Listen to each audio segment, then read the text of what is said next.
साईं, आज तक मुझे ईश्वर के दर्शन नहीं हुए। आपने उन्हें देखा है? क्या आप मुझे दिखा सकते हैं भगवान को? मुंह को कहाँ ढूंढे रे बंदे, मैं तो तेरे पास में। ना मैं मंदिर, ना मैं मस्जिद, ना काबे कैलाश में।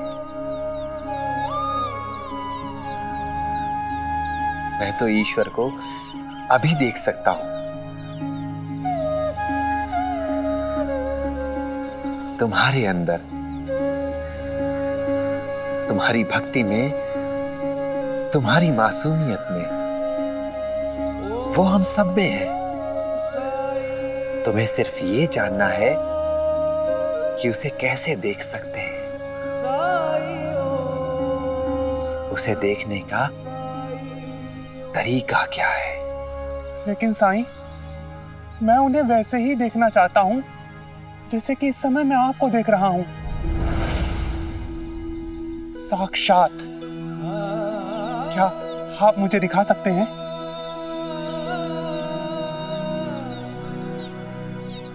मैं लोगों से झूठे वादे नहीं करता, क्योंकि मुझे पता है भगवान को देखना हम जैसे इंसानों के बस की बात नहीं है।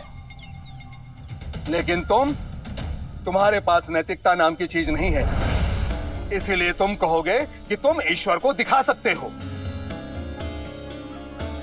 ऐसी ही बातों से तुमने अप्पा, महलसापति और बहुत सारे लोगों को अपनी ओर खींचा है।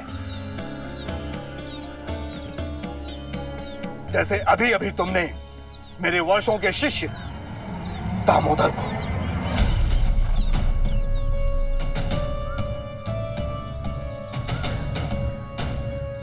तुम्हारी बात सुनकर उसी क्षणों में वो मुझे भूल गया, क्योंकि इसे लगता है कि मैं इसे ईश्वर नहीं दिखा सकता। तुम दिखा दोगे इसे। ऐसा नहीं है गुरुजी, मैं आप ही का शिष्य हूं।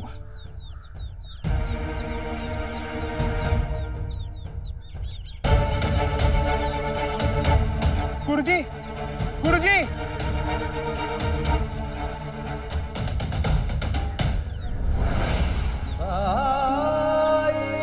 मुझे लगता है कि ये मुझे ईश्वर के दर्शन करा पाएंगे।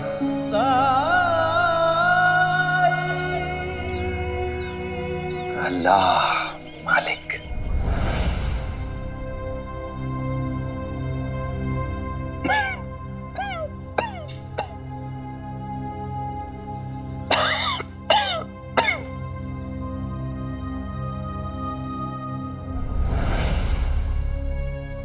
नर्मदा, वो पूजन की थाली तैयार कर दी तुमने? हाँ वहीनी। वहीनी, आज बहुत देर तक सो रहे हैं कुलकर्णी सरकार। पिछले 2 दिनों से उनकी तबीयत ठीक नहीं है। कल रात को सोने से पहले उन्होंने काढ़ा पिया था, शायद उसी के प्रभाव से अभी तक जागी नहीं है।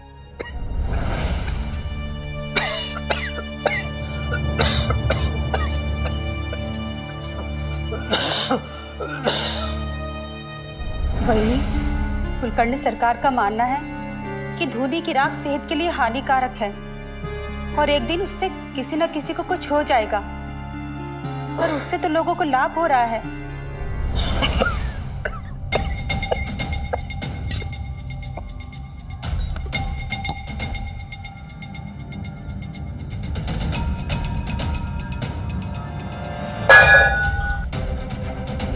रुक्मिणी,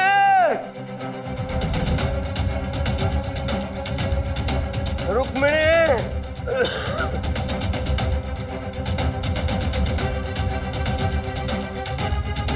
रुक्मिणी,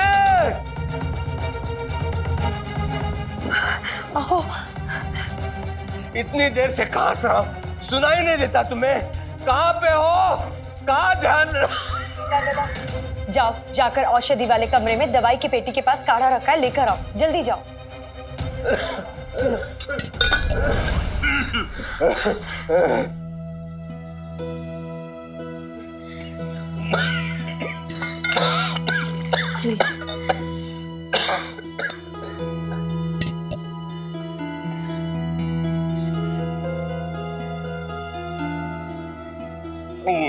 लीजिए काढ़ा।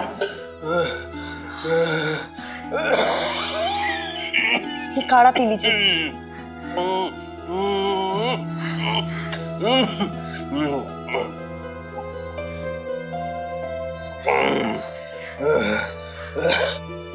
ओहो, पिछले 2 दिन से आप यही काढ़ा पिए जा रहे हैं। मुझे ऐसा लगता है कहीं इस काढ़े की वजह से आपकी खांसी तो नहीं बढ़ती जा रही। चुप बैठा। हरिओम हरिओम। अब तो समझाएगी मुझे मेरे लिए क्या उचित है और क्या नहीं। हाँ? आजकल सब बनने चले हैं वैद्य, और वो औषधि है कोई चमत्कार नहीं जैसे पी लिया और ठीक हो गया मैं। ऐसी खांसी ठीक होने में समय लगता है, समझी? जाओ।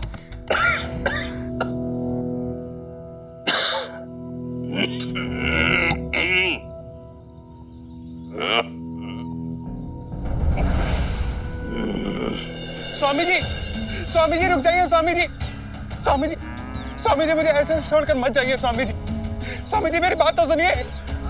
स्वामी जी, स्वामी जी रुक जाइए। स्वामी जी, स्वामी जी, मैं सपने में भी आपका अनादर नहीं कर सकता। स्वामी जी, सपने में भी आपका अनादर नहीं कर सकता। अपने गुरु पर अविश्वास करना, इससे बड़ा अपमान और क्या हो सकता है? तुम्हें यही लगता है ना कि मैं तुमसे असत्य कहता हूं? और वो साईं तुमको भगवान के दर्शन करा देगा, तो जाओ उसी के पास जाओ। हो सकता है कि वो तुम्हें श्री कृष्णा के साक्षात दर्शन करा दे उस द्वारका माई में। ना तुमको हमारी जरूरत है और ना हमें तुम्हारी। नहीं गुरुजी, ऐसा मत कहिए। गुरुजी, मैं आपका शिष्य हूं, और जिस शिष्य का परित्याग गुरु कर दे उसे तो ईश्वर भी नहीं बता सकता। यही कहते थे ना आप? हाँ, यही कहता था मैं, और ये भी कहता था कि गुरु गोविंद दो खड़े, काके लागो पाए, बलिहारी गुरु आपने गोविंद दियो बताए। गुरु और गोविंद अगर दोनों खड़े हों तो पहले गुरु के चरण स्पर्श करने चाहिए, पर तुमने तो उस साईं का चयन कर लिया। अब वो तुम्हारा गुरु हो गया, तो जाओ उसके पास जाओ। नहीं गुरुजी, ऐसा नहीं है। उनकी बातें सुनने के बाद मुझे ये महसूस हुआ कि श्रद्धा में शक्ति है। भगवान के दर्शन पाने के लिए मैंने शास्त्रों को कंठस्थ करने की कोशिश की, मंत्र याद करने की कोशिश की, परंतु नहीं कर पाया। लेकिन साईं की बात सुनने के बाद मुझे ऐसा प्रतीत हुआ कि श्रद्धा ही वो एकमात्र स्रोत है जिससे कि मैं ईश्वर के दर्शन पा सकता हूं। हाँ, तो जाओ उस जंगल में श्रद्धा और सुबरी के साथ उस ईश्वर को पुकारते रहो, तो भगवान के दर्शन हो जाएंगे। यही कहा था ना उस साईं ने। जाओ और पुकारो ईश्वर को। जब दर्शन हो जाएं तो मुझे आके बता देना, अगर नहीं तो दोबारा यहां मत आना। समझ गए? जाओ।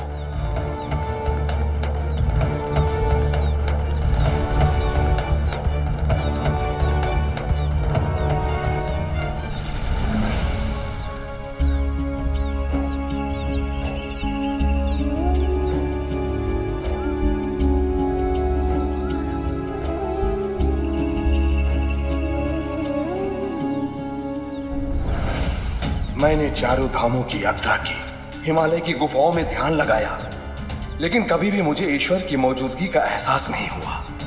और एक ढोंगी ने क्या कह दिया, इसे लगने लगा कि इसे ईश्वर दिखाई देंगे। ठोकर लगने के बाद ही कुछ लोगों की अक्ल ठिकाने आती है। बड़ी कृपा है तुम्हारी साईं। आपकी दी उदी से तो मेरा जोड़ों का दर्द ही गायब हो गया। सच में बड़ी चमत्कारी है उदी।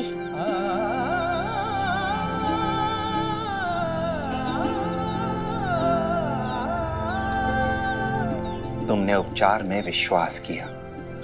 ये विश्वास ही सबसे बड़ी दवा है। साईं, क्या आपकी उदी से मेरी बेटी भी सुंदर हो सकती है साईं?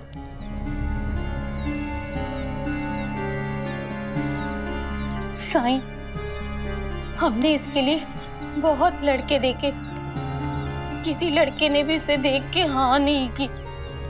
मुझे लगता है कि काश ये थोड़ा सा सुंदर होती तो कितना अच्छा होता।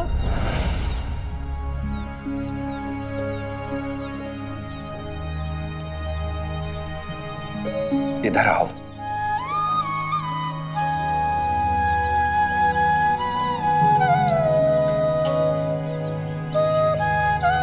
क्या तुम भी अपने बारे में यही सोचती हो जो तुम्हारी माँ सोचती है? लोगों का चेहरा ही आईना है मेरे लिए साईं।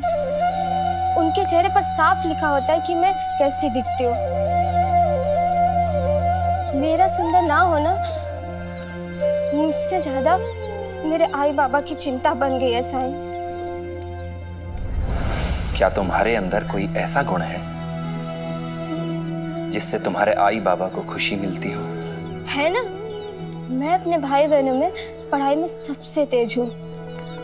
बाबा के व्यवसाय का सारा हिसाब किताब मैं ही देखती हूँ। बहुत विश्वास है उन्हें मुझ पर। रंगोली तो मैं इतनी अच्छी बनाती हूँ कि पड़ोसी मुझे अपने घर ले जाते हैं रंगोली बनाने के लिए।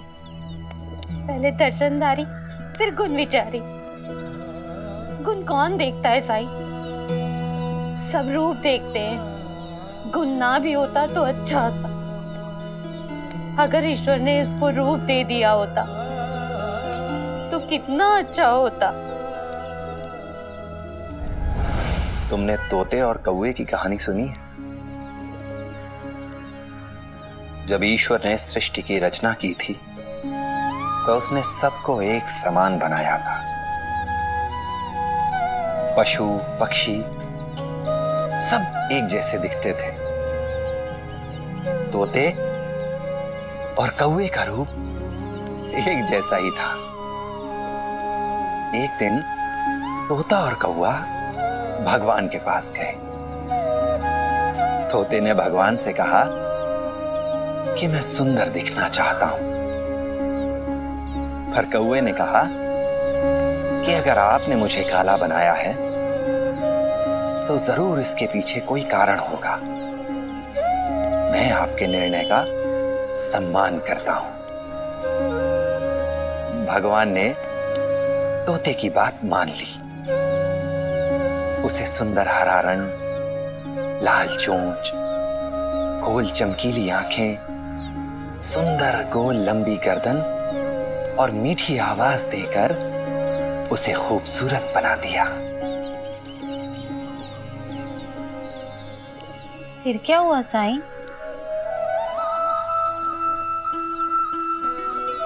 होना क्या था? तोता आज पिंजड़े में कैद है और कौवा खुले आसमान में उड़ रहा है। भाई, बच्चों में आत्मविश्वास का बीजारोपण माता पिता के द्वारा ही होता है। सुंदरता की परिभाषा जब तुम्हारे मन में सही होगी तभी इस बच्ची को सुंदरता का सही अर्थ समझ में आएगा। सुंदरता ये बाहरी रूप नहीं, सुंदरता तो मनुष्य के गुण है। इसके गुणों को पहचानो भाई, उन पर गर्व करो। जिस दिन इसे तुम्हारा विश्वास मिल गया, जिस दिन इसे तुम्हारे चेहरे में अपनी सुंदरता नजर आ गई, उस दिन इसे भी अपनी सुंदरता पर विश्वास हो जाएगा। और तब इसे ऐसा जीवन साथी मिलेगा जो इसके स्वभाव से, इसकी आत्मा से, इसके गुणों से प्रेम करेगा।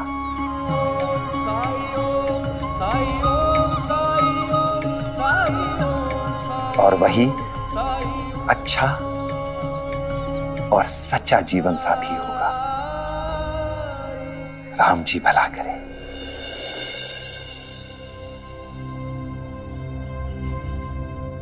गुरु जी ने अगर मुझे जंगल भेजा है तो अकारण नहीं भेजा होगा। उनकी डांट फटकार में भी सीख होती है। हो ना हो, आज मेरे बरसों की इच्छा पूरी हो जाएगी।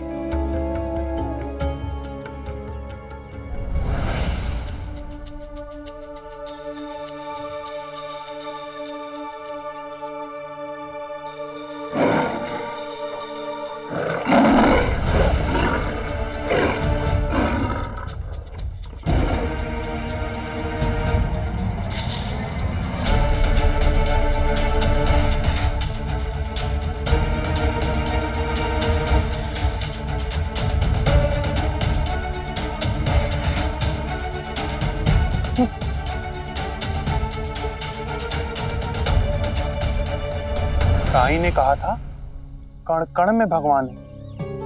जब भगवान सभी जगह है तो मुझे भय किसका? वो मेरी रक्षा करेंगे।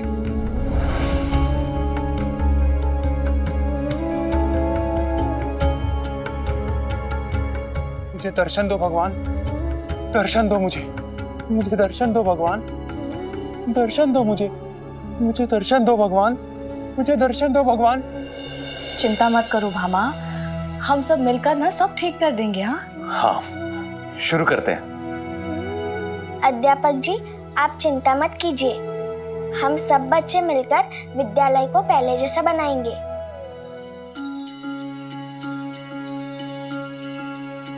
ओ सुख दुख आने जाने हैं और साए, बाबुराए मनवा तेरा लज न जाए। मन में आशा के दीपक बुझने ना पाए, सुबह फिर से आएगी रात समझाए। ओ साईं साईं, इन्हें अपने घर में स्थान दो। जब तक ये तुम्हारे घर में रहेंगे सब मंगल ही होगा।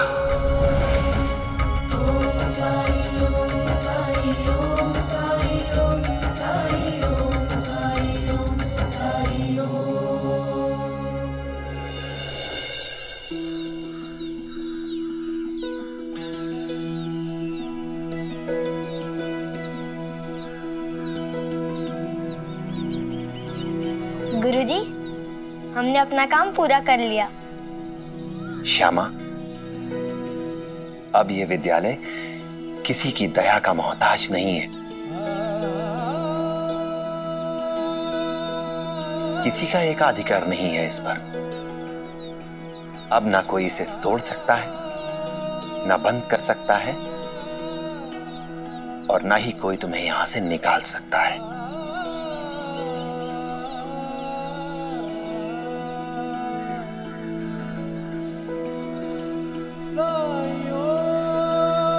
साईं, ये सब आपकी कृपा से ही संभव हो पाया है। भामा काकी, आज शुभ दिन है, हम लोग रंगोली बनाए। केशव कितनी अच्छी रंगोली बनाता था ना।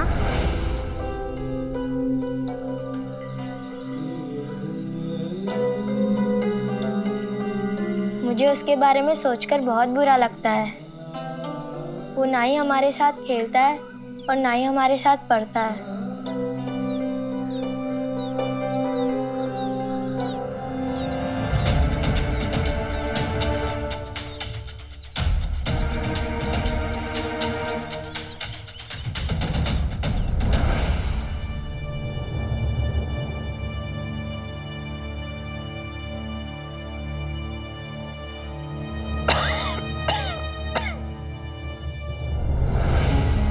पिताजी की तबीयत अभी वैसे ही खराब है, मतलब वो बाहर नहीं आए होंगे।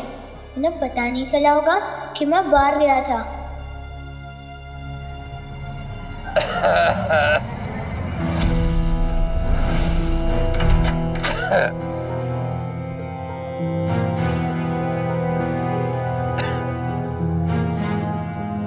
हरिओम। केशव, तुमसे कितनी बार कहा है कि बोल के पढ़ा कर। ताकि मुझे ज्ञात तो होता रहे कि तू पढ़ाई कर रहा है। सुबह से एक शब्द भी नहीं सुनाई दिया मुझे।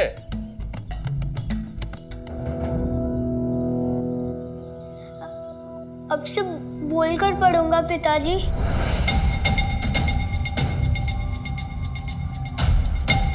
छः एकम 6, 6 दूनी 12, 6 तिया 18, 6 चौका 24। सुनाई तो तब देता जब तुम यहाँ पढ़ रहे होते।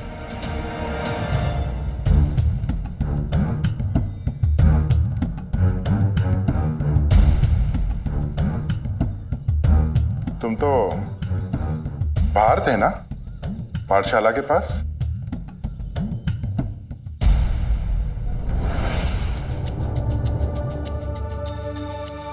आप लोग किसकी बात कर रहे हैं? मैं पाठशाला के पास नहीं था। आप लोग ने किसी और को देखा होगा। अच्छा,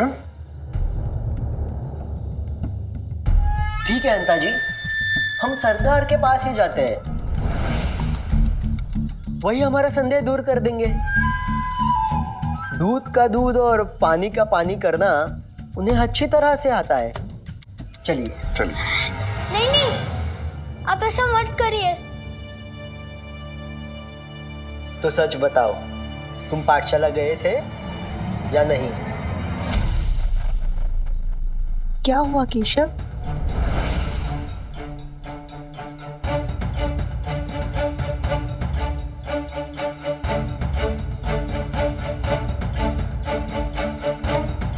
क्या पूछ रहे थे आप लोग इससे? कुछ नहीं, वो हम ये कह रहे थे कि कुलकर्णी सरकार की तबीयत कुछ ठीक नहीं है ना, तो क्या हुआ? हम दोनों है ना सब पे नजर रखने के लिए। क्यों अंता जी? जी बंता जी।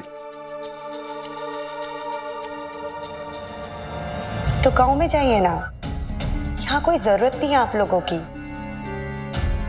और सरकार आज आराम करेंगे, आप लोग चले जाइए।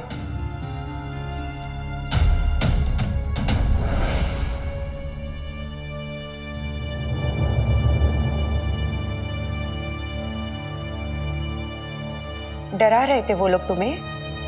केशव, ऐसे लोगों को अपने ऊपर हावी मत होने दो। इस तरीके से खुद को डराने मत दो। क्या सिखाया था मैंने तुम्हें? जब भी तुम्हें डर लगे तो साईं को याद करो। राम कृष्ण हरि। राम कृष्ण हरि। राम कृष्ण हरि। राम कृष्ण हरि। हे भगवान, मुझे नहीं पता कि मैं तुम्हें कैसे बुलाऊं, लेकिन मैं भक्त हूं तुम्हारा। क्या तुम मुझे दर्शन नहीं दोगे? मैं सच्चे मन से याद कर रहा हूं तुम्हें, पुकार रहा हूं तुम्हें। क्या तुम एक भक्त की पुकार पर नहीं आओगे? भगवान मुझे दर्शन दो, दर्शन दो भगवान मुझे। गोविंद बोलो, हरि गोपाल बोलो। गोविंद बोलो, हरि गोपाल बोलो। गोविंद बोलो, हरि गोपाल बोलो। गोविंद बोलो, हरि गोपाल बोलो। गोविंद बोलो, हरि गोपाल बोलो। गोविंद बोलो, हरि गोपाल बोलो।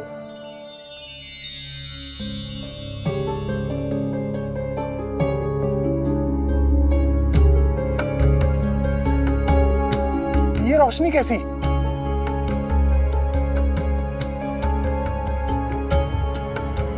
मैं कुछ देख नहीं पा रहा हूं।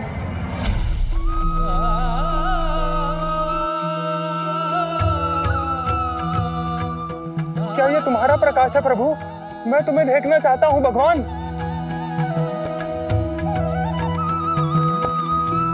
जीवन में प्रत्येक अनुभव का एक समय होता है, और जब तुम्हारा समय आएगा मैं तुम्हें दर्शन अवश्य दूंगा, क्योंकि अभी तुम्हारे अंदर श्रद्धा तो है पर सबूरी नहीं। सबूरी क्या है? ये तुम्हें तुम्हारे गुरुजी सिखाएंगे। उनकी सेवा ही तुम्हारे जीवन का लक्ष्य है। उनकी सेवा ही तुम्हारे जीवन को सार्थक बनाएगी।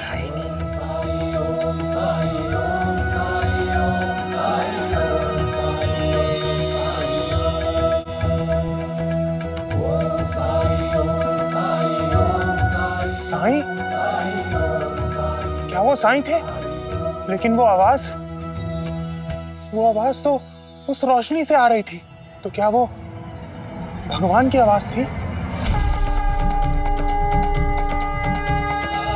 गुरुजी,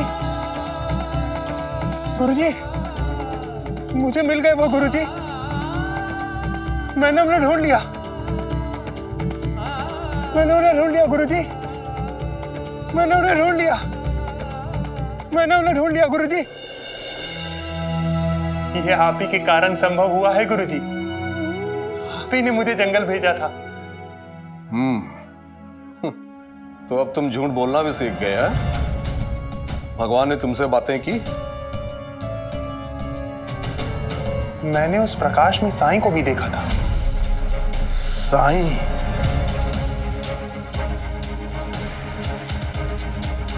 कुलकर्णी सही कह रहा था। उसकी एक एक बात सत्य साबित हो रही है। काला जादू करता है वो। मैं आज रात उसे देख लेता हूं।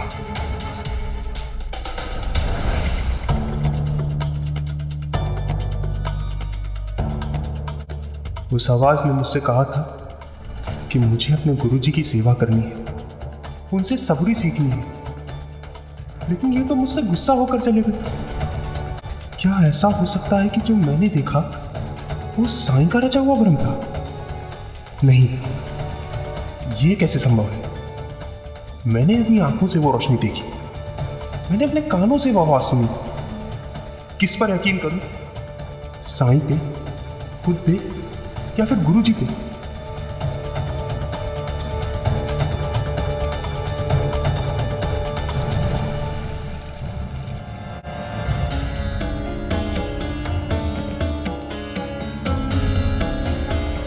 भला यहां कैसे कोई रह सकता है?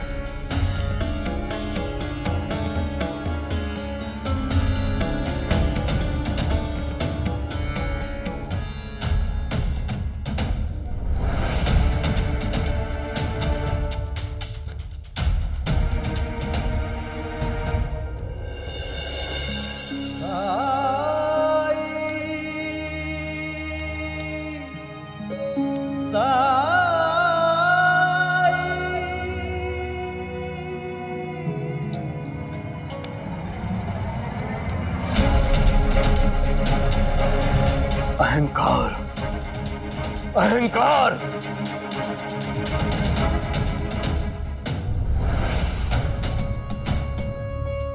अपने आप को नारायण समझता है तू?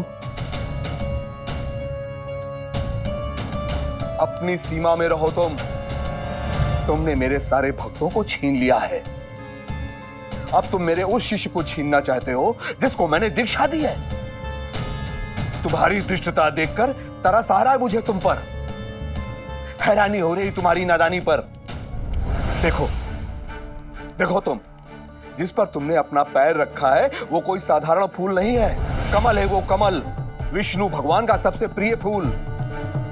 विष्णु जी के चरणों में अर्पित किया जाता है ये।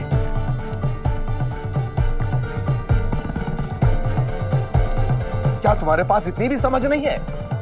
मैंने कहा तो, मैं लाचार हूं। अगर यहां कोई होता तो मैं उससे अपने पैर हटाने के लिए जरूर कह देता।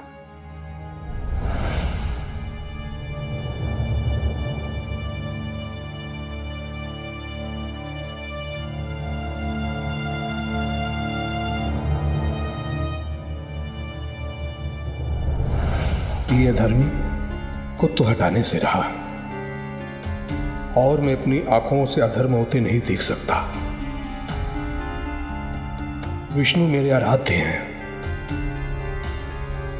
उनके सम्मान की रक्षा के लिए यदि मुझे इस धूर्त का पैर पकड़कर हटाना पड़ा तो हटाकर ही दम लूंगा।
तुम्हारे अहम को बहुत सुकून मिला होगा ना कि देवी दास ने तुम्हारे चरणों को छुआ, मगर तुम मेरे लिए महत्वपूर्ण नहीं। मेरे लिए महत्वपूर्ण है ये कमल का फूल। मैं तुम्हारे छल में फंसने वाला नहीं, समझ गए?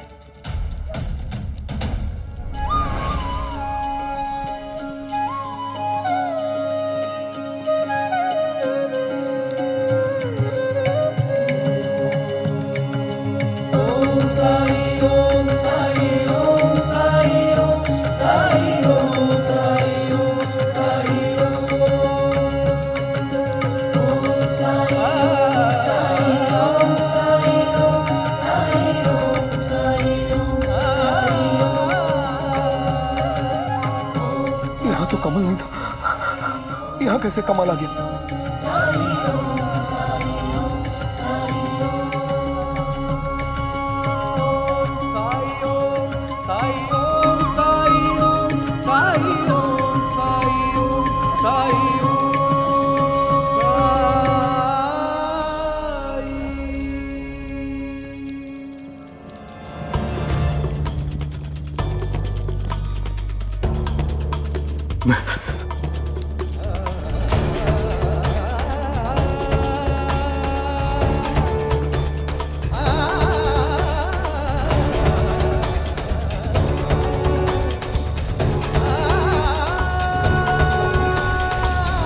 ये मेरा भ्रम है या कुछ और?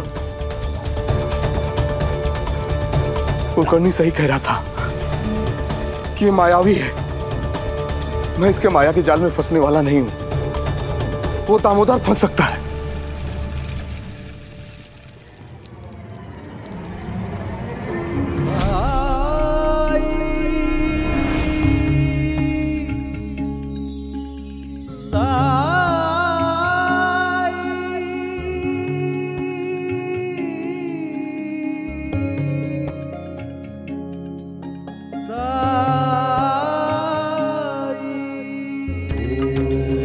उनसे एक बार जो मिलता है बस उन्हीं का होके रह जाता है। आप भी उनसे जब मिलेंगे ना, आपको भी यही एहसास होगा गुरुजी। मेरे साईं श्रद्धा और सबूरी का पाठ पढ़ाते हैं। न जाने ऐसे कितने लोग हैं जिनका बेड़ा पार लगाया उन्होंने। आपने इतनी जटिल विषय को इतनी सरलता से समझा दिया। मैंने उस प्रकाश में साईं को भी देखा था। ओम साई ओम साई। परम ज्ञान का भर दे अंजन, अलख निरंजन साई राम। अज्ञान तिमिर से घिरा भयंकर, ज्योति शुभंकर साई राम। ओम साई ओम साई ओम साई ओम साई ओम साई ओम साई ओम मेरे साई।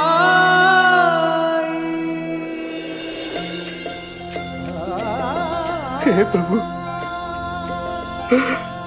आज मेरा जीवन धन्य हो गया। आपने मुझे साक्षात दर्शन दिए। मेरे नारायण ने मुझे दर्शन दिया।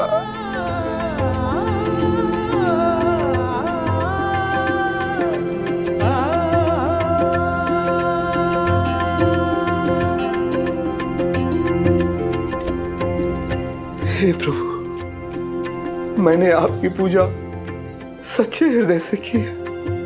मैं ये नहीं जानता था कि मैं इतना भाग्यशाली हूं कि आप मुझे दर्शन दे गए। मैं तो यही सोचा करता था कि ये सब केवल पौराणिक काल में ही संभव है। आज के युग में ये कैसे हो सकता है? गुरुजी, क्या हुआ गुरुजी?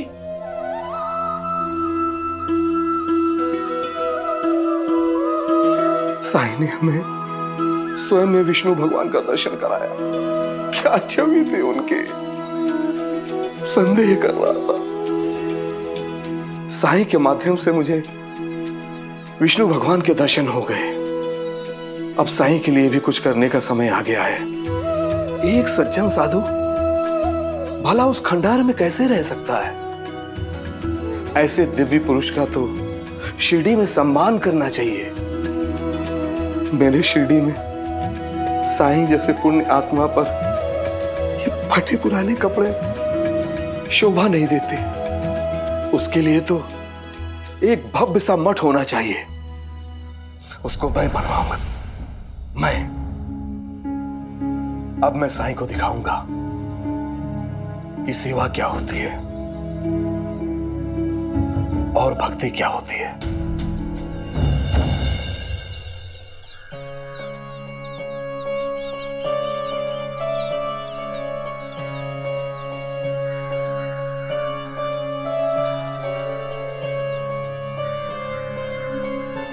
चरण खुश रहो, खुश रहो। आप सुबह सुबह यहाँ? हाँ, मैं तुमसे कुछ बात करना चाहता हूं। जहां तक साई का प्रश्न है, उसे भौतिक वस्तु की चाह नहीं है। हाँ, कहता है कि भिक्षा मांगना उसका धर्म है। भिक्षा मांगने से उसकी विनम्रता बनी रहेगी। मैं रोज जाती हूँ उसके लिए खाना लेकर और जबरदस्ती उसे खिलाती भी हूँ, लेकिन भिक्षा का क्या है, कभी मिलती है कभी नहीं, वो उसी में गुजारा करता है। साईं एक भला आदमी है और वो किसी को परेशान नहीं करना चाहता, इसलिए वो मना कर देता है। लेकिन अपना भी तो कोई फर्ज है। लोग उसकी बातों को मान क्यों लेते हैं? मैंने तो एक योजना बनाई है। अगर साईं उस खंडार में रहना चाहता है तो रहे। हमने ये सोचा है, हम उस खंडर का पुनर्निर्माण करेंगे और उसे एक भव्य मठ बनाएंगे जिसमें साईं की जरूरत की सारी चीजें होंगी। रेशमी वस्त्र होगा और ये सब सारा काम जब उसकी आंखों के सामने होगा तो बहुत खुश होगा, मना नहीं कर पाएगा। और ये सारा कार्य मैं अपने पैसों से करूंगा। अगर गांव का कोई व्यक्ति इसमें दान देना चाहता है तो हम उसका स्वागत करते हैं। तो फिर ये तय हो गया। अप्पा, तुम गांव के सारे लोगों को ये बात बताओगे? जी।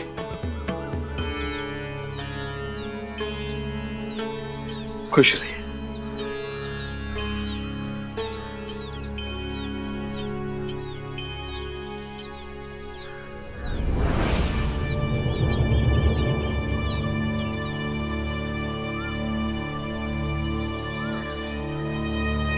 क्या आपको लगता है कि इससे साईं खुश होगा?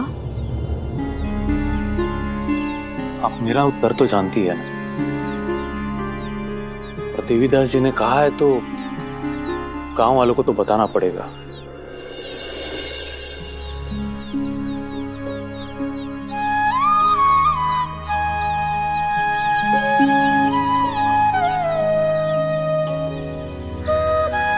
भिक्षाम देहि।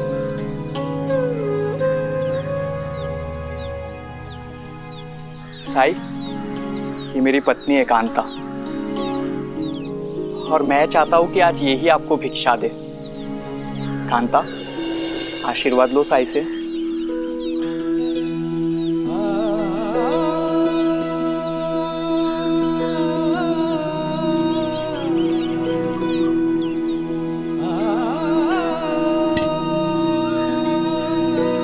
राम जी भला करें।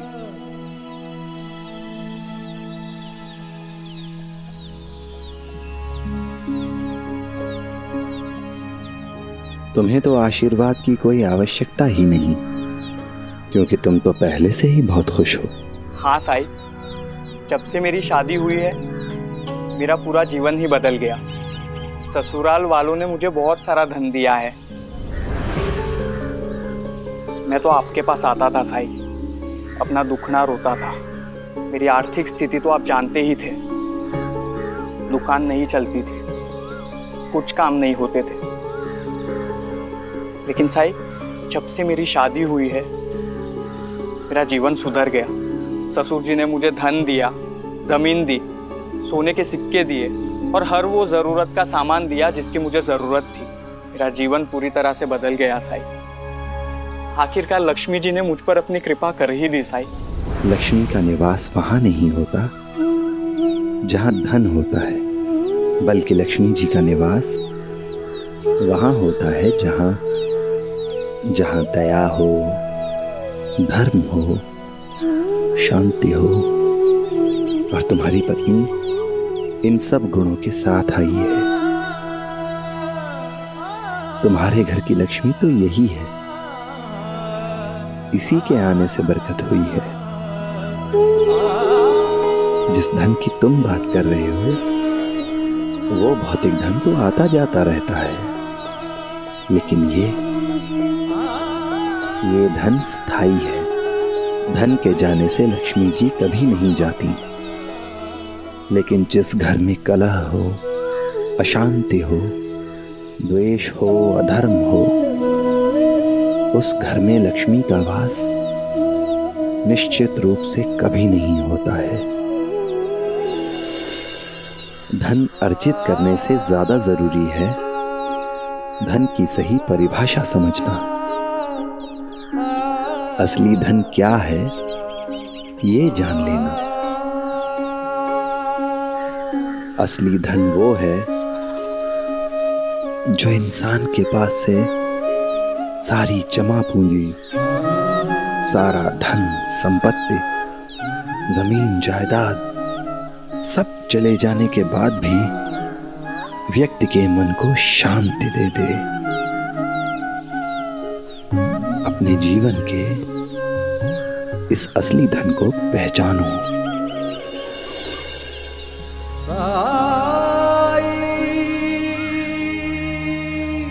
अल्लाह मालिक।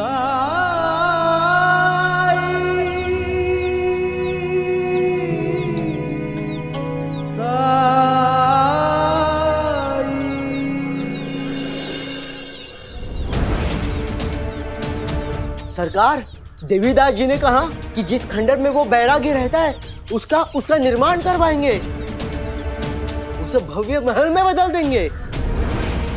उस बैरागी के पास सुख सुविधा की हर वस्तु होगी। घोड़ा गाड़ी होंगे, नौकर चाकर होंगे उसके पास।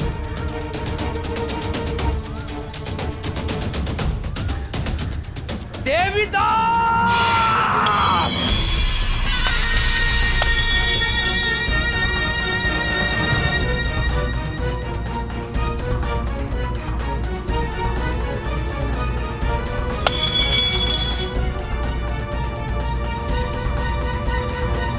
वो साई को बड़ा बनाना चाहता है सबकी दृष्टि में।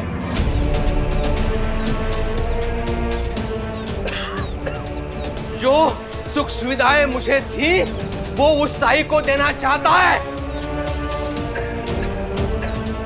एक उसने विश्वासघात किया है मेरे साथ। कपटी है वो।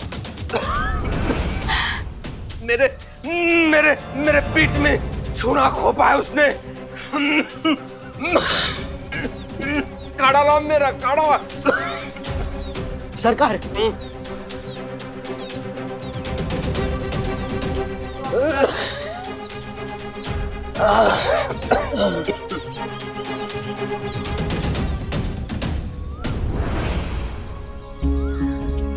इतने दिनों से काढ़ा पी रहे हैं लेकिन फायदा नहीं हो रहा है इन्हें। यह औषधि असर क्यों नहीं कर रही है?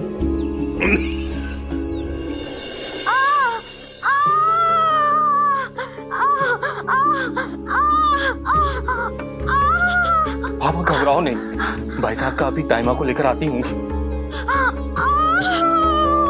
हम बस थोड़ा वक्त और।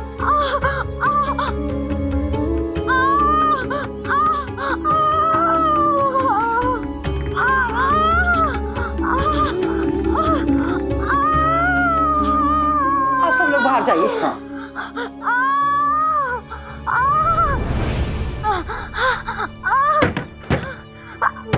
अब जाइए, गर्म पानी लेकर आइए। जी भामा, हिम्मत से काम लो, ठीक हो जाएगा सब। भरोसा रखो विठल पर।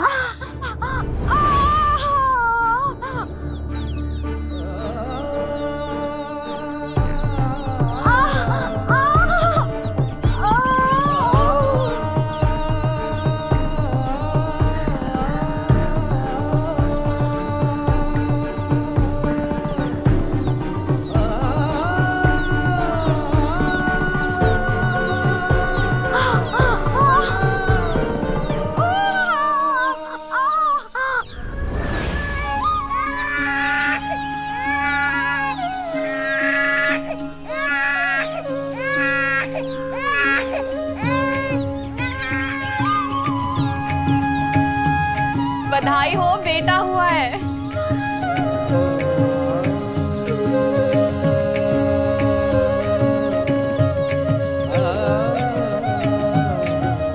साईं, साईं मैं पिता बन गया साईं। संतान का सुख दुनिया के सबसे बड़े सुखों में से एक है। मुझे उम्मीद है तुम इस पल को हमेशा अपने दिल में महसूस करते रहोगे।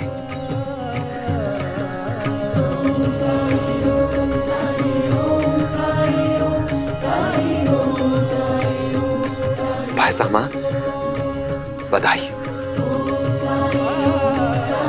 बधाई हो माल संबंधी जी, अम्मा जी।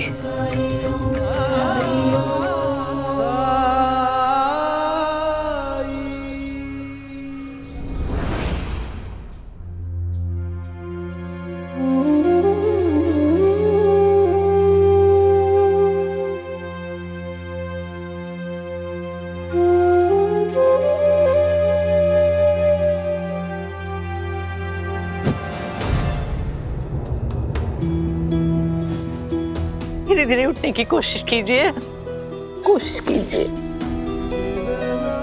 उठने की कोशिश तो कीजिए आप। हे भगवान, मैं क्या करूं? तुम क्यों अफसोस कर रही हो? इस समय जिसे सहारा देना चाहिए था, बुढ़ापे की लाठी बननी चाहिए थी। जब हमारा बेटा ही हमारे साथ नहीं है।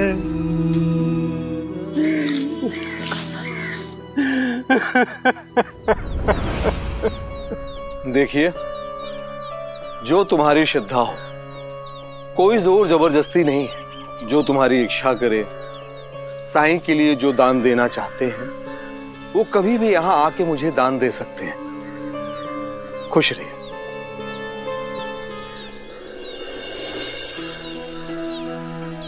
गुरुजी, अब आप कुछ खा लीजिए, उसके बाद ही कहीं जाइएगा। सुबह से किसी ना किसी से बात करने में व्यस्त हैं आप। नहीं बेटा, उस खंडार पर मैंने कुछ लोगों को बुलाया है उसके पुनर्निर्माण के लिए। वो मेरा इंतजार कर रहे हैं। वो लोग आपकी प्रतीक्षा कर लेंगे, लेकिन आप खाए बिना मत जाइएगा।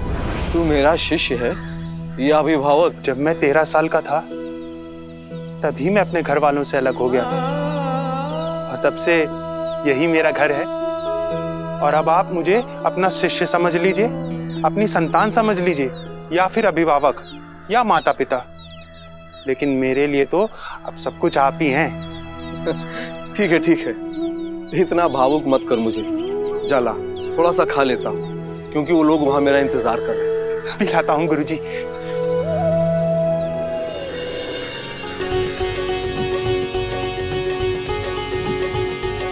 मलुराया तव शरणं मलुनाथा तव शरणं, मलुराया तव शरणं मलुनाथा तव शरणं, त्रिगुणात्मका त्रिगुणातीता त्रिभुवन पालक तव शरणं, त्रिगुणात्मका त्रिगुणातीता। चलो यहाँ भी गुहार लगा लेते। शाश्वत मूर्ते तव शरणं, दीप सुंदरा तव शरणं, पंचानना हयवाहना शेषभूषणा तव शरणं, भक्तपालका तव शरणं, भक्तरक्षका तव शरणं, भक्तवत्सला भक्तकारका भक्तदयाळा तव शरणं, भक्तवत्सला भक्तकारका भक्तदयाळा तव शरणं, भक्तवत्सला भक्तकारका भक्तदयाळा तव शरणं।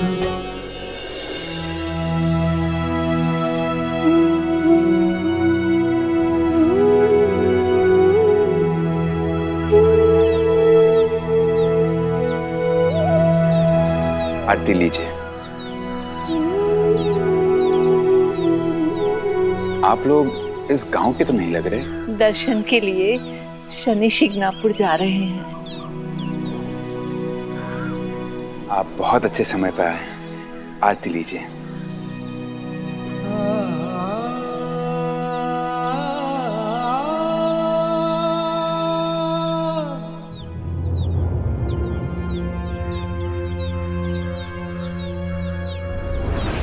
खालसापति जी, जी, वो पानी का पात्र उठाकर दे दीजिए।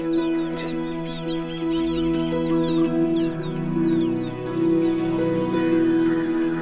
लीजिए।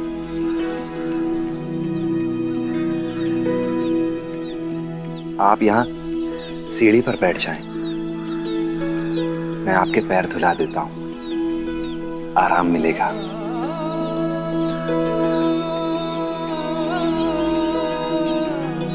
तुम्हें कैसे पता चला मेरे पैरों में दर्द है?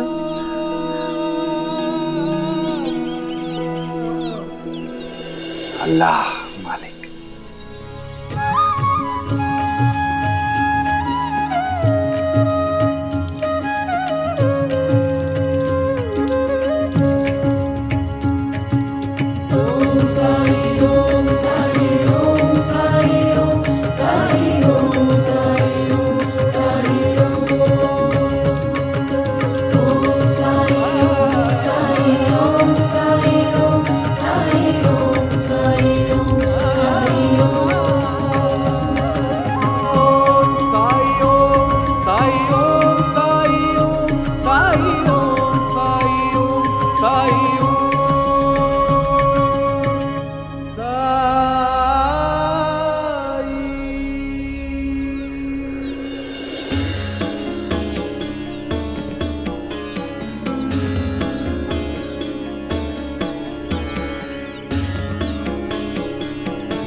यही वो जगह है जहां भव्य मठ का निर्माण होना है।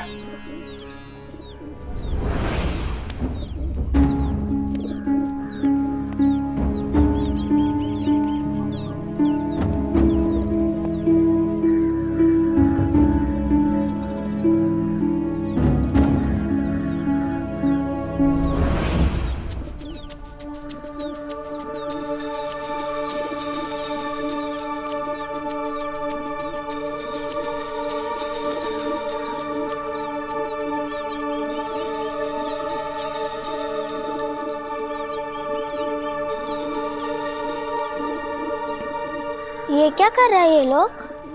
बेटी, साईं कहाँ है? साईं तो भिक्षा मांगने गए हैं। पर गुरुजी, ये लोग कौन हैं? और ये लोग हमारे द्वारका माई की जमीन को क्यों नाप रहे हैं? द्वारका माई को द्वारका का रूप, द्वारका की भव्यता मिलने जा रही है। देखो, मेरे दिमाग में पूरा नक्शा है। यहां पर साईं की रसोई, यहां पर बैठक सुंदर सा, और यहां पर शयन कक्ष, और यहां पर होगा साईं का स्नान गृह, और यहां पर झरोखा जहां से साईं अपने भक्तों को दर्शन देंगे, और यहां पे होगा प्रवेश द्वार, विशाल प्रवेश द्वार। यहां पर एक सुंदर बागीचा, बहुत सुंदर बागीचा। पैसों की चिंता मत करना, मैं पैसा पानी की तरह बहा दूंगा। लेकिन जैसा मैं चाहता हूं वैसा बनना चाहिए। गांव वाले अगर चाहें तो अपना योगदान दे सकते हैं, लेकिन इसके निर्माण की जिम्मेदारी मेरी होगी। मतलब इस द्वारका माई की जगह नई द्वारका माई बनवा देंगे आप? हाँ। गांव वाले भी इसके लिए पैसे दे रहे हैं? जिसे साईं की प्रति श्रद्धा होगी वो दान दे सकता है। तो मैं भी द्वारका माई के निर्माण में योगदान दूंगी।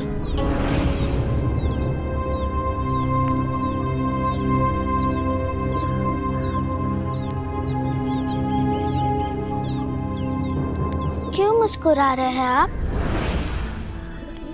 आप अकेले नहीं हैं जो इस द्वारकामयी को सुंदर बनाना चाहते हैं।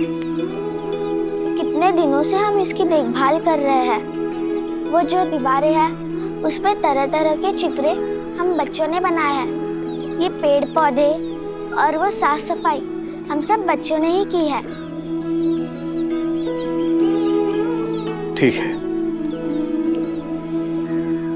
ये लीजिए, आज मैंने ढेर सारे उपले बेचे हैं। उपले?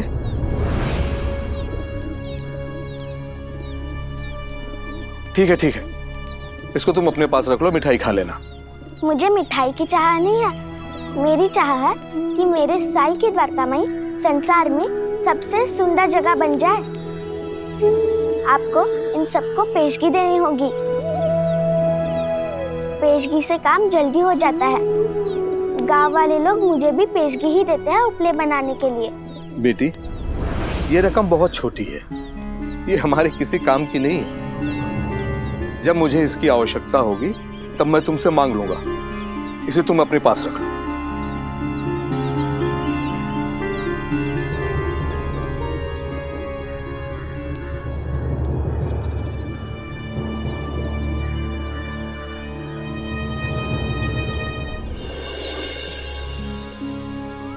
मेरे विचार से तो आप लोगों को देख के ही उनका दर्द जान जाते हैं, है ना साईं? साईं? तुम साईं हो? मैंने लोगों से तुम्हारे बारे में बहुत सुना।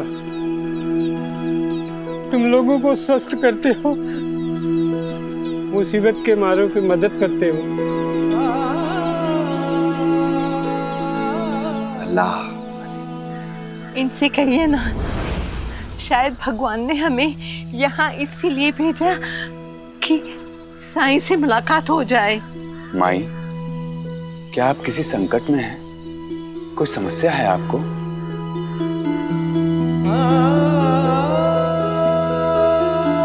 दस साल पहले एक मेले में गए थे हम। वहाँ हमारा बेटा अचानक गायब हो गया। हमने उसे सब जगह ढूंढा लेकिन वो कहीं नहीं मिला। उस दिन से आज तक उसी को ढूंढ रहे हैं हम लोग। पिछले 10 वर्षों में एक दिन ऐसा नहीं गया होगा जब मेरी नजरें दरवाजे से हटी हो।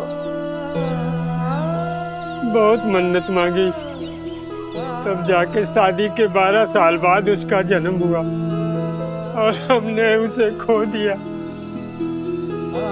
13 साल का था वो उस समय। अब तो इस जीवन की आखिरी ख्वाहिश है कि मरने से पहले उसे एक बार भेंट हो जाए। इसी आस में हम लोग यात्रा कर रहे हैं। शायद भगवान को हम पर रहम आ जाए और वो बेटे से हमें मिला दे। अब तो 23 साल का हो गया होगा वो, पता नहीं कैसा दिखता होगा वो। तो सामने आ जाएगा तो हम पहचानेंगे कैसे?